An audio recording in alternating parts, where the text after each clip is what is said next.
একজন ব্যক্তির চরিত্র ঠিক করে বা তৈরি করে দেয় পরিবার, আর সেই চরিত্র ঠিক রাখার দায়িত্ব নিজের। চরিত্রের সাথে ব্যক্তিত্বের একটা সম্পর্ক আছে। যদি আপনার ব্যক্তিত্ব সুন্দর হয় তাহলে আপনার ভবিষ্যৎ ভালো। যদি আপনার ব্যক্তিত্ব আপনি ধরে রাখতে না পারেন তাহলে আপনার কোনো স্বপ্নই কিন্তু পূরণ হবে না, সকল স্বপ্নই অপূর্ণই থেকে যাবে। আপনি একটা সময় দেখবেন আপনার আশেপাশে সবাই সফল, আপনি একজন ব্যর্থ মানুষ। আমাদের সমাজে কিছু মানুষ আছে নিজের ঘরে পান্তা পেঁয়াজ খায় আর অন্যের ক্ষেতের মহিষ তাড়াতে যায়। এই মহিষ তাড়ানোর লোকগুলো জীবনে কখনোই কিছু করতে পারে না, না নিজে সুখী হয় না পরিবারকে সুখে রাখতে পারে। এই ধরনের মানুষগুলো মূলত ঘরের মানুষকে সুখী করতে পারে না, তাদেরকে নিয়ে চিন্তা করে না, কিন্তু বাহিরে সম্মানটা কিভাবে রাখা যায় সেটা কিন্তু তাদের মাথায় থাকে। যারা এই ধরনের মানসিকতায় চলে, ঘরের সুখকে গুরুত্ব না দিয়ে বাহিরে কিভাবে নিজের সুনামটা ধরে রাখা যায় সেই চেষ্টায় নিজেকে ব্যস্ত রাখে, তারা জীবনে কখনোই কিছু করতে পারে না, জীবন তাদের ব্যর্থ হয়ে থাকে। কারণ বাহিরের মানুষগুলো কখনো দেখতে আসে না একজন বন্ধু বা একজন পরিচিত একজন মানুষের কি আছে কি নেই, সে কি করে কি না করে, এত কিছুর উপরে গুরুত্ব তারা দিয়ে বন্ধুত্ব করে না, তাদের প্রয়োজন নাই। তাই সেখানে নিজের গুরুত্ব বাড়ানো খুব বেশি কঠিন কিছু না। যখনই আপনি এই বাহিরের মানুষের প্রতি গুরুত্ব বেশি বাড়িয়ে দিবেন আর এখানে নিজের ব্যক্তিত্ব ধরে রাখার চেষ্টা করবেন, ভাববেন এটাই আমার ব্যক্তিত্ব, তখনই আপনি ভুল করবেন। আপনি দিনে দিনে বেকারত্ব অথবা উপার্জনহীন হয়ে পড়বেন এবং জীবনে কিছু করতে পারবেন না, আগাতে পারবেন না। তারপরও আপনার ডেভেলপের জন্য বা আপনার উন্নতির জন্য, সফলতার জন্য আপনার ব্যক্তিত্ব অনেক বেশি ইম্পর্টেন্ট আপনার কাছে হওয়া উচিত। আপনার উন্নয়নের জন্যে, আপনার সংসারের সুখের জন্য আপনার ব্যক্তিত্বকে ধরে রাখতে হবে। কিন্তু সেটা কিভাবে? বাহিরের মানুষকে গুরুত্ব দিয়ে? অবশ্যই শুধুমাত্র বাহিরের মানুষকে গুরুত্ব দিয়ে না।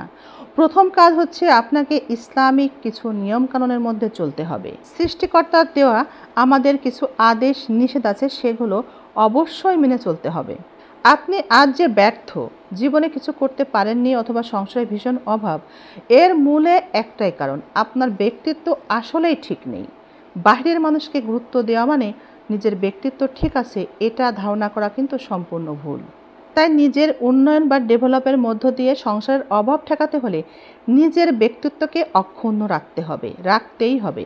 যখন বাসা থেকে বের হবেন তখন স্ত্রীকে জানিয়ে যাবেন বাসা থেকে বের হচ্ছেন এবং তাকে একটা সালাম দিয়েই বের হবেন। যখনই যার সাথে কথা বলবেন, বন্ধু হোক অপরিচিত পরিচিত, সবাইকে একটা সালাম দিয়েই কথা বলুন এবং হাসি মুখে কথা বলার চেষ্টা করুন, ঘরে এবং বাহিরে। তামাশা করে অথবা একই করে কখনো কারোর সাথে মিথ্যা বলবেন না। যদি ভুল করে মিথ্যা বলেন তাহলে ক্ষমা চেয়ে নিতে হবে। অকারণে আড্ডা দিবেন না, আনন্দ করবেন না এবং হাসবেন না। অন্যের কথা মনোযোগ দিয়ে শুনুন, তারপর নিজে কথা বলুন। কখনোই কারোর সাথে তর্কে জড়াবেন না। কারো কাছে নিজেকে বড় প্রমাণ করার চেষ্টা করবেন না, তাহলে আপনি কখনোই বড় হতেই পারবেন না। নিজের মধ্যে রাগ থাকলে সেটা নিয়ন্ত্রণ করতে হবে এবং কেউ ভুল করলে ক্ষমা করতে হবে। ছোট বড় সবার সাথে সম্মান দিয়ে কথা বলতে হবে, কথা দিয়ে কথা রাখার চেষ্টা করতে হবে এবং পোশাকের পরিচ্ছন্নতা বজায় রাখতে হবে।